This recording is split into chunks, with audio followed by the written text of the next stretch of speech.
Welcome back to the Deep Dive. Today we're going to be looking at this book, Ishmael, by Daniel Quinn. Oh, yeah. And you sent over some excerpts. I did. And I have to say, this book is really unlike anything I've ever read before. It's definitely not your typical novel. Like, you think about novels, you think about fiction, you think about stories. But Yeah.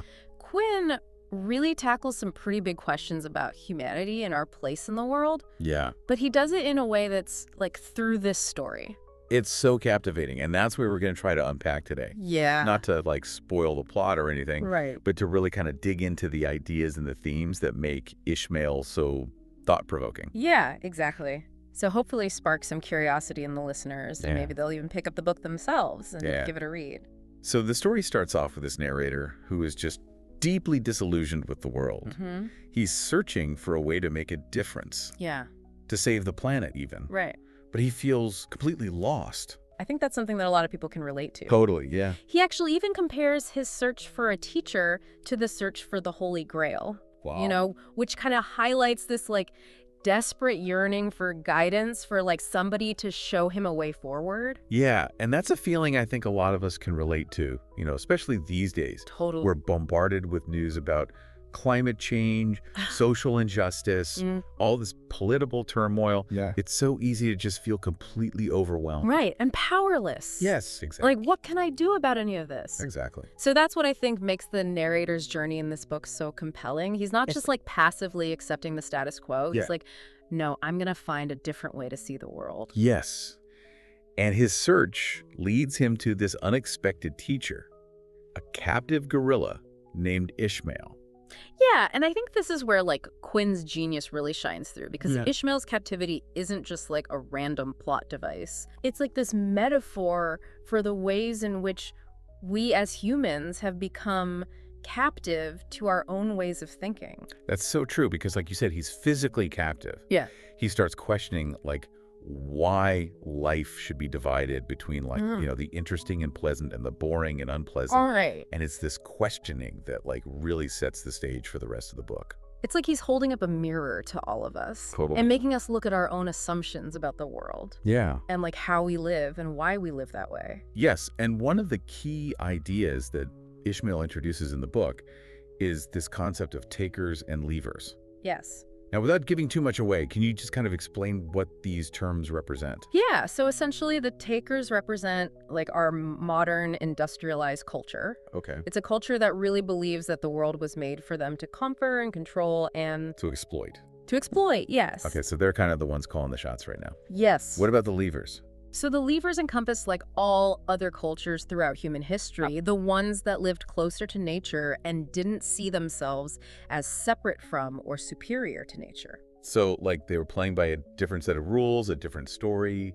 Exactly, and Ishmael argues that the taker's story, that story of, like, human dominance, Right. it's not sustainable, Yeah. and that it's leading us down this path of self-destruction. Oh, wow. So we're enacting a story that's literally, like, destroying the planet. Yeah, that's a pretty heavy thought. It is. But the book doesn't just leave us there. Okay. It offers, like, a glimmer of hope, Okay. a possibility for change. So it's not just about kind of pointing fingers and saying, Right. you guys are doing this wrong. It's Yeah. about saying, okay, we've identified the problem, Exactly. but now what? What are we going to do about it? Right. And that's what I think makes this book, Ishmael, so much more than just a dystopian novel. Totally. It's like a call to action, It is. an invitation to rethink our relationship with the planet and with each other. Yeah, I love that. Yeah, me too. And I'm really curious to see where this goes Yeah. in the next part of the book. Totally. So we'll take a quick break and then we'll come back and Sounds good. dive into that. I'm excited. So Ishmael doesn't just throw out these, like, labels, takers and leavers. Right. He digs deeper. Mhm. He really tries to dissect, like, what makes these two groups tick. Yeah. What stories are they living by? And this is where the book, I think, gets super fascinating. Yeah. Because it starts to connect these, like, abstract ideas Right. to the real world, to history, to Yeah. the way we live today. Totally. Yeah. One of the things that really struck me was how Ishmael connects the taker story to the agricultural revolution. Oh, yeah. He argues that that was, like, a pivotal moment, Okay. a turning point where humans kind of started to see themselves as separate from nature. Yeah. Like, instead of being a part of the ecosystem, Right. they were like, we're in charge. Right. They became the masters of it, Yeah. bending it to their will. Yeah. And, like, he doesn't shy away from pointing out the consequences of that mindset. Right. He argues that it's this drive to control nature, to exploit it for our own gain, that's at the root of so many problems that we face today. Totally. It's like we're constantly at war with the natural world. We're trying to force it to conform to our needs. And it's pushing back. Yeah. Yeah, like we're starting to see the effects of that. Totally. So where do the levers fit into all of this? So with the levers, it's interesting because Ishmael suggests that they don't have like a single unified story in the way that like the takers do. Their cultures are incredibly diverse.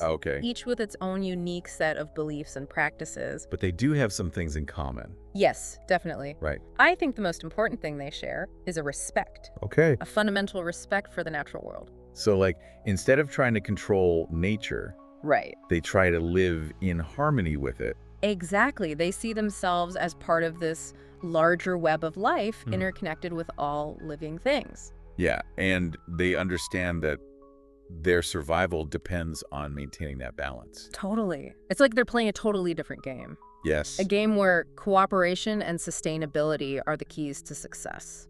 I like that. Yeah. And Ishmael suggests that we as takers can learn a lot. We can learn a lot, from the levers. He's not advocating like going back to some sort of like pre-agricultural caveman days. Right, exactly. But he's challenging us to rethink our relationship. To find a better way. To find a better way, yeah. Yeah. Okay, so this is where things start to get really mind-blowing. Yeah. Because Ishmael starts to lay out He does. some of these laws, like the rules that govern the community of life.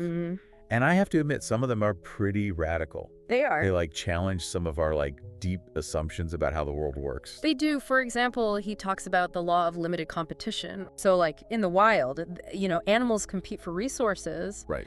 But they don't seek to like completely exterminate their competition. Right. Like there's this understanding that everybody has a right to exist. That diversity is good. Yeah, exactly. But like the takers, they've completely disregarded that law. Right. They see the world as like a zero-sum game. Right. Where one group's gain is another group's loss. And you see that playing out in so many ways today. Oh, yeah. Like in the way corporations treat their workers, the way countries fight over resources.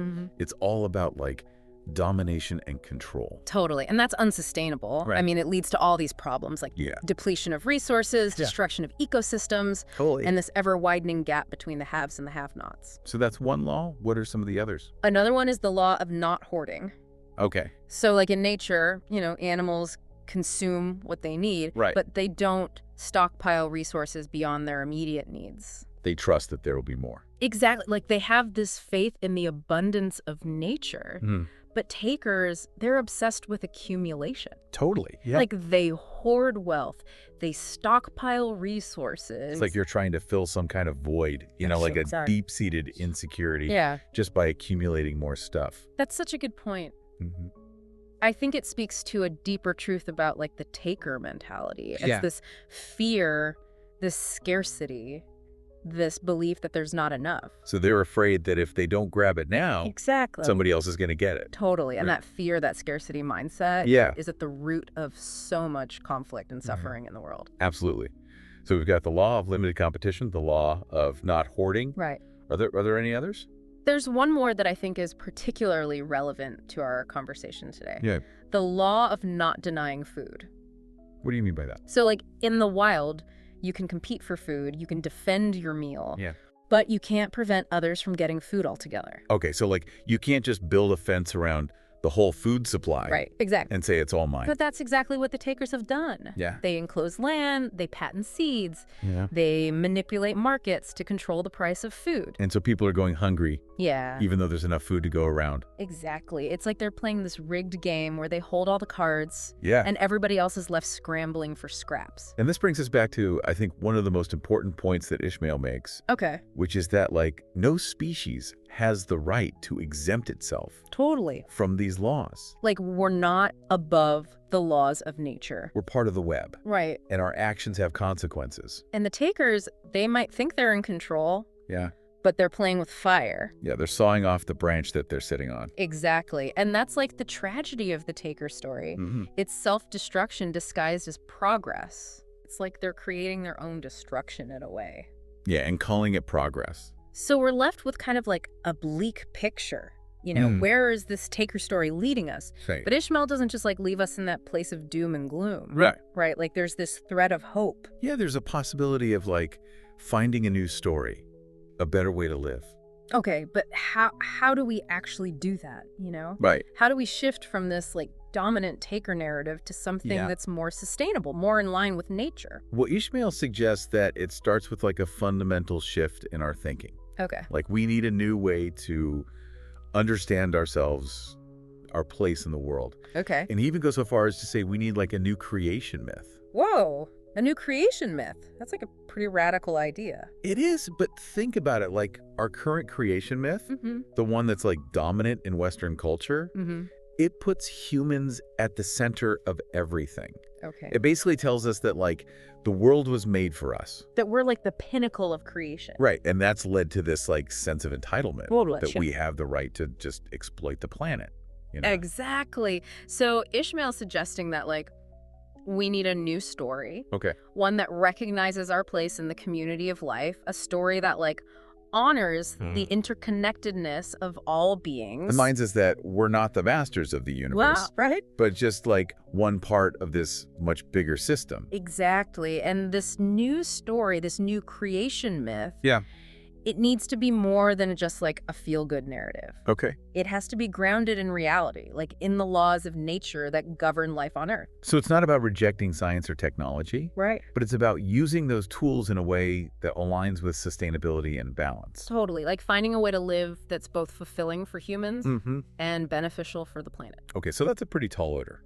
It is. Where do we even begin? Well, Ishmael suggests that we start by looking to the levers, to those cultures that have managed to live sustainably for like centuries, millennia even. So he's not saying that we need to like abandon everything about modern life and go live in the woods. No. But he's saying there's a lot we can learn. There's so much we can learn. Yeah, from these cultures that have a different relationship with the natural world. Exactly. And he points out that a lot of indigenous cultures, they have this deep understanding of the interconnectedness of all things. Yeah. This respect for the limits of the natural world and a way of life that's really centered on community and cooperation. Those are values that we as takers really? could definitely benefit from embracing. Yeah, and it's not just about like adopting their specific practices or beliefs. Right. It's more about like shifting our mindset, Okay. recognizing that there are other ways of being in the world, other ways of relating to nature. It's about expanding our understanding of what it means to be human. Exactly, and I think that's where the real challenge lies. Because it's not enough to just like change our individual behaviors. Right. We need to actually change the systems and structures that are perpetuating the taker narrative. So we're talking about a fundamental shift in our culture, in our politics, in our economics. It's a big task. Yeah. But Ishmael suggests that it's not impossible. Okay. It starts with like each of us becoming aware of the story we're enacting, questioning our assumptions, and like choosing to live by a different set of values. It's about recognizing that we have a choice. Right. That we're not just like passive bystanders in all of this. Totally. We're the authors of our own story. Yeah. And we can change it. We can rewrite it. That's a powerful message. It is, especially Yeah. in a world where, it's so easy to feel overwhelmed by all the problems. Absolutely. Ishmael reminds us that we actually have a role to play I do. in creating a better future. It's not about waiting for somebody else to fix it.